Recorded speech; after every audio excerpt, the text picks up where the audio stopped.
I've had a nightmare putting together a Starfield video. The problem is, everyone hates Starfield, right? But I liked it, which is, it's so fucking typical. Of course I would. Just another one of my contrarian opinions, but I don't know what I can do about it. I think everyone should agree with me. So it's been a big problem of a video, annoying and overlong, and I think if you have something to say, you should be able to do it in about 20 minutes. Anything else is just a failure of editing. I mean, I wish I hated Starfield. That would make things easier. And also, in like a year's time, after they've done one update, I could do one of those videos where I go like, oh, it's fixed and good now, you know? And double dip. Both of those video ideas are better than anything I'll ever make. You know, like what's happened with No Man's Sky or Cyberpunk or even Fallout 76. They've all seen massive critical reappraisal, especially in comparison to Starfield. But that's interesting because I liked all of those games. I've always liked all of those games. So whatever, I'm not trying to make some point with that. It's just sort of interesting that time will always vindicate me because I'm always right in the first place.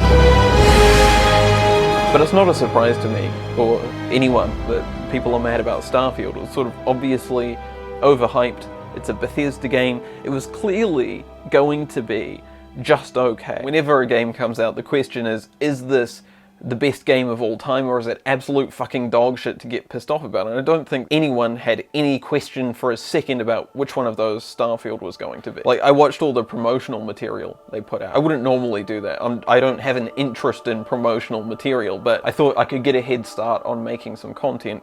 And obviously that hasn't worked out, but it really muted my expectations because I watched this stuff and then I thought about it for a second in my head and I thought, well, how would this work as a game? And that's exactly what it was. We've seen this sort of thing before. The pitch was obviously going to let people down. It's sort of the exact same as Cyberpunk or No Man's Sky. You know, the pitch is like, we've made a game where you can go anywhere and do anything, which is, I think, a game idea that everyone independently stumbles across as an 8-year-old. You know, if I was making a game, I would make a 100% realistic simulation of everything, and also you can go anywhere. It's all of the world and the galaxy also, and it's completely realistic, and there's infinite content, and also it's got all of the gameplay from all other games that have ever existed in this game, and all of the possible jobs exist. You can be an astronaut or Indiana Jones or an assassin, all the possible jobs, and there's no rules, and you can go anywhere, and it's a perfectly simulated world forever. I've just imagined that easily. That would be awesome. The problem is, it's slightly more difficult to execute on. Unfortunately, as it turns out, most of these games that pitch a big world where you can go anywhere, do anything, they come out and it's incredibly disappointing to find out that they're actually video games, limited to the confines of a video game. Is this it? Is it just going to be disingenuously mocking the idea of not liking Starfield? Yes it is. That's going to go for about 14 more minutes. And then there's a bit on the end where I'll abruptly pivot into trying to do something else. Now, it's also not a surprise that people are mad about Starfield because it's a space game, and I don't think anyone should ever make a space game. Chasing that dream has been pissing off gamers and fucking over developers since forever, I think. There's this thing, like you see in the marketing of games, people are always talking about the size of it, how big the map is. Somehow it still works. People think that big means that there will be more stuff to do, and the problem is space is very big. Now, I like the space sims, I like the space games. I especially like the start of a space sim, where you're learning the systems and how to travel around and all that stuff. Beyond that, it's not like there's a deliberately crafted gameplay experience to follow. It's more like, you've learned the systems, now just repeat them in a world of emptiness forever. Which is not bad, actually. I do like that sometimes. Sometimes I am feeling boring enough, and I've built up a backlog of podcasts large enough that I will do that for a bit. It's cool, that's what the space sims are. There's a bit of game for game fans, and then there's endless empty simulation for endless empty simulation fans. You know, Elite Dangerous fans will tell you that it's more of a trucking sim than a game. No Man's Sky was more of an arty tech demo. Star Citizen just doesn't have the content in there yet. One day, and this is so disappointing to people, all of these games have like dedicated hate communities around them and dedicated love communities around them because the normal communities get so full of hate. But you have people who enjoyed the idea of the game, played the game, and then got really pissed off once they got into it and realized it was actually boring. And my final reason why everyone was prepped to be mad about Starfield is because it's a Bethesda game. Bethesda games are very big and successful and enjoyed by normal people, so it's cool to hate them. And on principle, I definitely agree, that is very cool. A lot of people see Morrowind as like the best game, and everything that they've made since as a massive dumbing down. And of course, a lot of people see Fallout 3 as like the biggest step down ever in gaming from Fallout Brotherhood of Steel. No, I think Fallout 3 is pretty unquestionably a massive dumbing down of what the CRPG Fallouts did narratively. But I feel like what they've done is sort of translated that experience. In a Bethesda game, you really don't get the narrative from the actual written story of the game.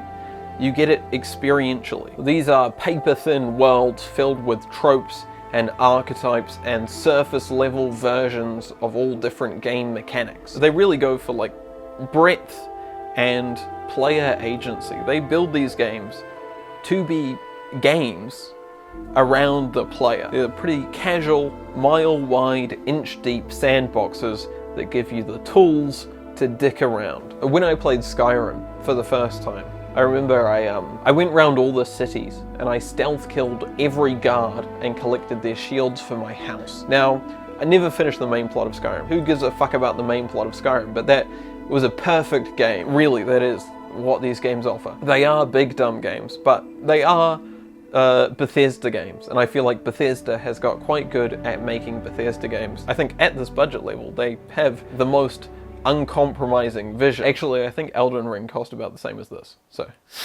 at this budget level, they have the second most uncompromising vision.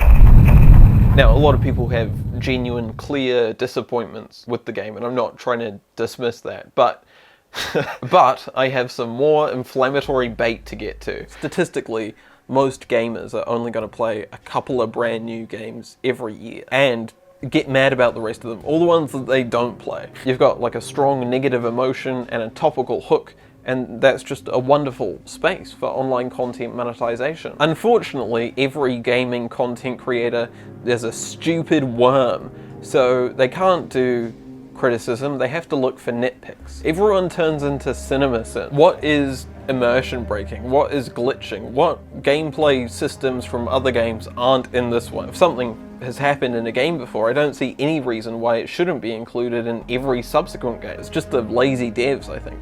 Lazy developers, too lazy to implement everything.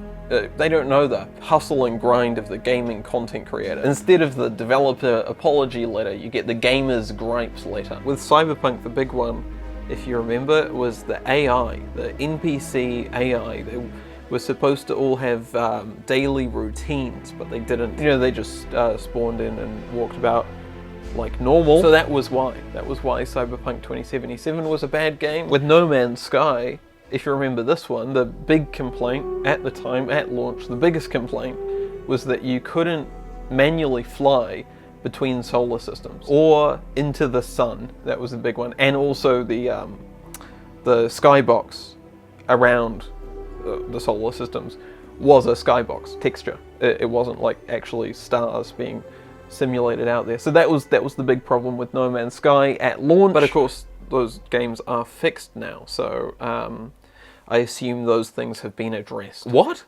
They haven't. Those are needless nitpicks that have nothing to do with the gameplay. What? So with Starfield, the big issues are there's a lack of seamless interconnected travel, the randomly placed flavor locations repeat, and they didn't generate the NPC dialogue with ChatGPT like Nakey Jakey wanted. It's all true, right? Those really are things that aren't in the game, but they are quite specific complaints, which to me, if implemented, would make this game slightly worse. I have a theory, and because I've called it a theory, you can't get mad about it. People don't like it because it's player hostile, hollow, alienating, and lonely. But I like it because it's player hostile, hollow, alienating, and lonely. I think my first attempt at a good video was praising No Man's Sky and Fallout 76 at the same time for this reason. Not a good video, my first attempt at a good video. It's this incredibly unique counter-narrative that you only ever get out of an accident of a game's design, and I love that. Due to my deliciously twisted mind. But you can see that would be a problem. I think just clearly it's weird to play. It has a sort of fucked emptiness about it. People who wanted a really accurate simulation aren't going to get that out of it. And it's just not a deeply immersive game with a rich narrative. You can't live in it forever. So it's not an infinite content machine, it's not an accurate space sim, and it's not a cinematic narrative. But the thing is, to me, it's not like it's aiming for those things and falling short. It's not trying to do those things. As it turns out, it's a Bethesda game. It's maybe like closest to what Mass Effect 1 was trying to be, which is also maybe a problem. I think most people prefer what Mass Effect 1 was to what it was trying to be, but that's because most people are cowards. But to be fair, for once, I'd say there is a big design flaw here that you can point to. It's a massive game, and it doesn't really show you how to play it. It doesn't really point you in any direction. So I can see it'll be easy to go in a boring direction and have a bad time. It is on the extreme end of letting you go anywhere and do anything. Like, you can kind of play it like it's No Man's Sky. Kind of. It's not meant to be played like that. You're not going to have a great time unless you're a freak who really inherently enjoys the gameplay loop of No Man's Sky. That was a big complaint. People en masse were trying to play this like it was No Man's Sky, and they were incredibly disappointed to find out that it wasn't No Man's Sky. Now, I liked No Man's Sky at launch. Most people didn't, remember. But it's not a problem to me that this game isn't No Man's Sky, because this game is this game. Really, all I'm saying is, probably the only point I've made so far, is it's a bit of a letdown. It's just a bit of a letdown in contrast to expectations. There was a lot of like, I really wanted to like this, but it sucks ass and it's actually the worst game ever. But for me, I was pretty ambivalent about liking it, so I did. And I think this is why you get the reappraisal. I don't doubt that a lot of people genuinely want a different game. A lot of people genuinely want to play No Man's Sky, so they're going to go do that and never talk about this game again. All the idiot YouTube content creators who had to rush out their takes as fast as possible, throw a pile of disingenuous nitpicks together, they'll move on. They've got other shit to do that too. And I believe it was I who said gamers fall in love with marketing copy and hate video games. They're always disappointed by the reality of a video game. Expectations get set too high.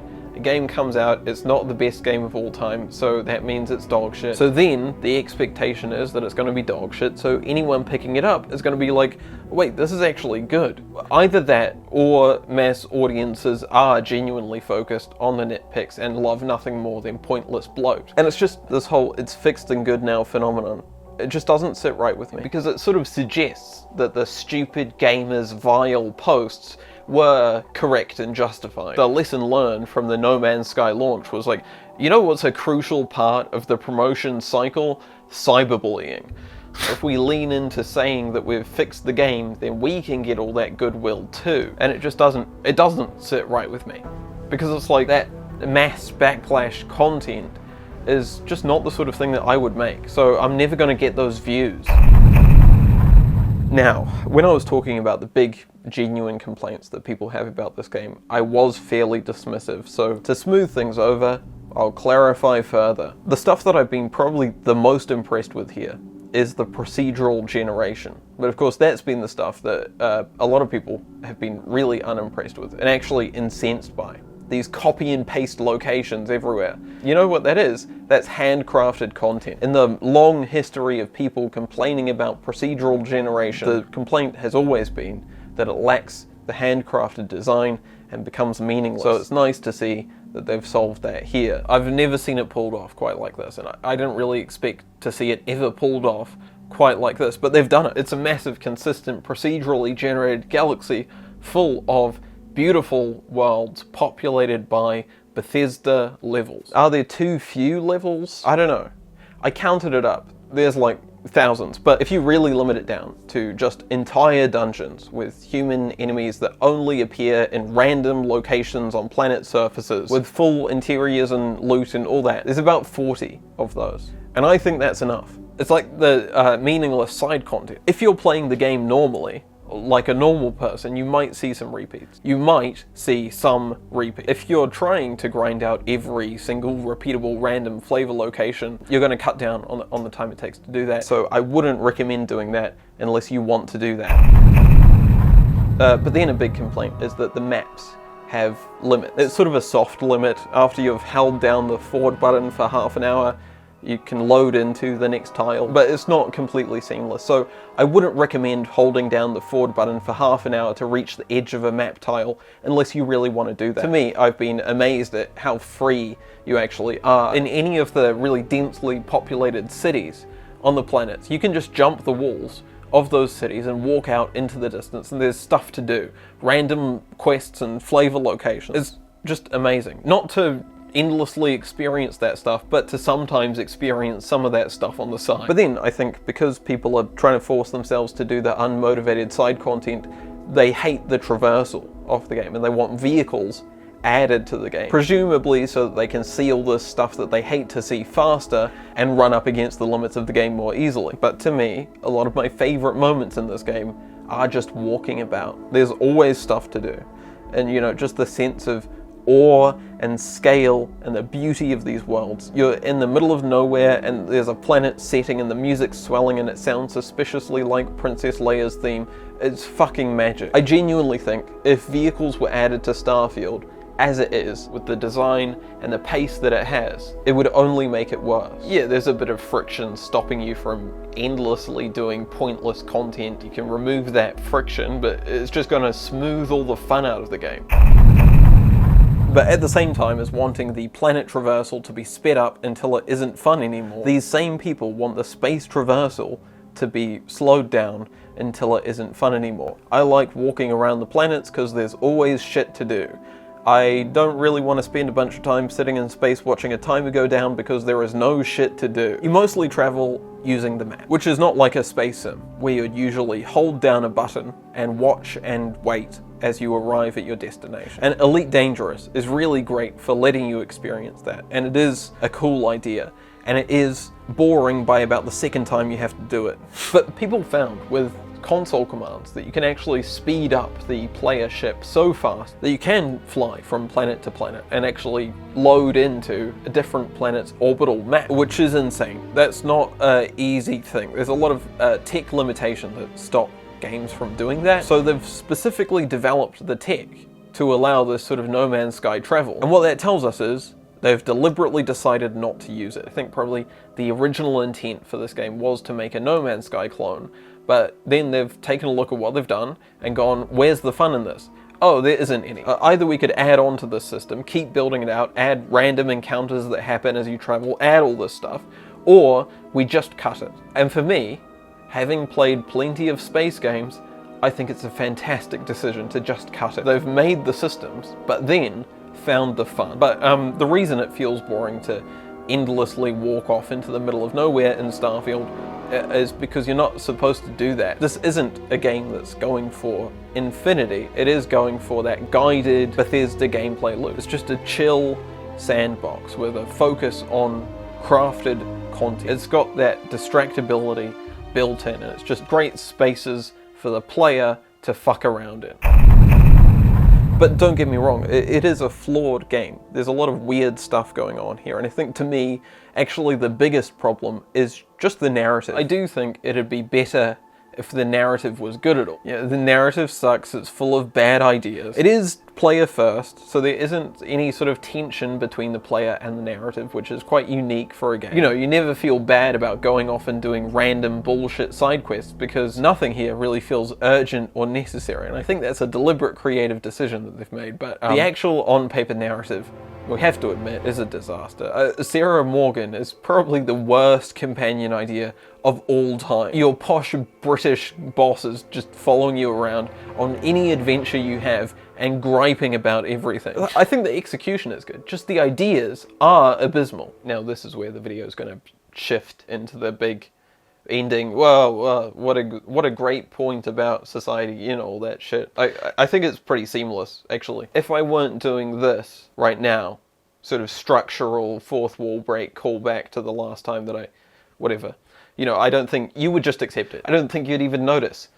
You'll accept anything. It doesn't fucking matter. It doesn't need to have any logical relationship to anything that came before. If I'm saying stuff, you'll just accept it. Why do I even bother writing a video? Who gives a shit? It's sort of, well, it's obviously, embarrassingly, built on a sort of realistic, current day, Elon Musk vision of the future. But, you know, since they started development, everyone in the world, except for some freaks who I'm sure we'll see down there, but everyone in the world has realized that Elon Musk is a fucking idiot. So since then they've had to pivot to, no, it's nothing to do with SpaceX, it's actually NASA punk. It's not Elon Musk coded, it's actually hard surface modeling tutorial core. But the interesting thing is, despite being a sort of techno-utopian vision of a realistic future, this world that they've created is a disaster.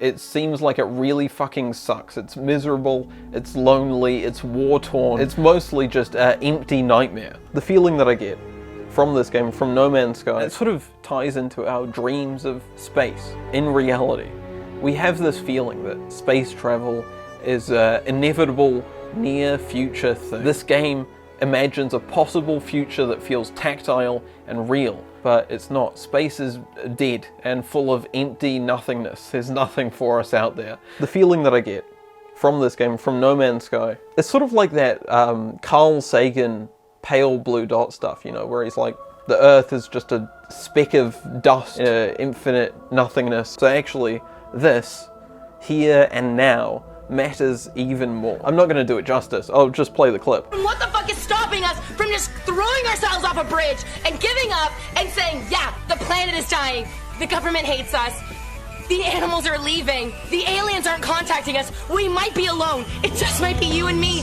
but that's okay, because do you really need anyone else? But whatever, the point is, space is an empty nightmare, but this here actually matters. And alongside that dream of actually going to space, games have had that dream. I think Starfield is the closest we've ever got to achieving that dream of a vast space game. The main problem is that dream, when realized, is an empty nightmare. And to me, that's what tips Starfield over into being something special. It is this alienating walk through a dead dream. I expected to quite like Starfield, but it surprised me that I liked it as much as I did. It probably shouldn't have been a surprise to me that I liked it as much as I did. You know, I liked Fallout 76 before it was fixed. I liked Cyberpunk at launch. When I talked about Mass Effect, I had the most praise for Mass Effect 1's empty, uncharted world side mission shit. And I even preferred No Man's Sky at launch. So, obviously, I'd like Starfield. Obviously, I'd like Starfield because I'm clearly annoying. Right, anyway, sorry about all that. I should plug my website. You can track my long journey to wind up at this video, including a 40-minute version of this video that's largely entirely different to this. I've talked about Cyberpunk, why the Marvels is flopping, why ray tracing sucks ass. There's good videos on there, I think. I'm offering so much value, it's genuinely inadvisable. But whatever, that's the video. Thanks.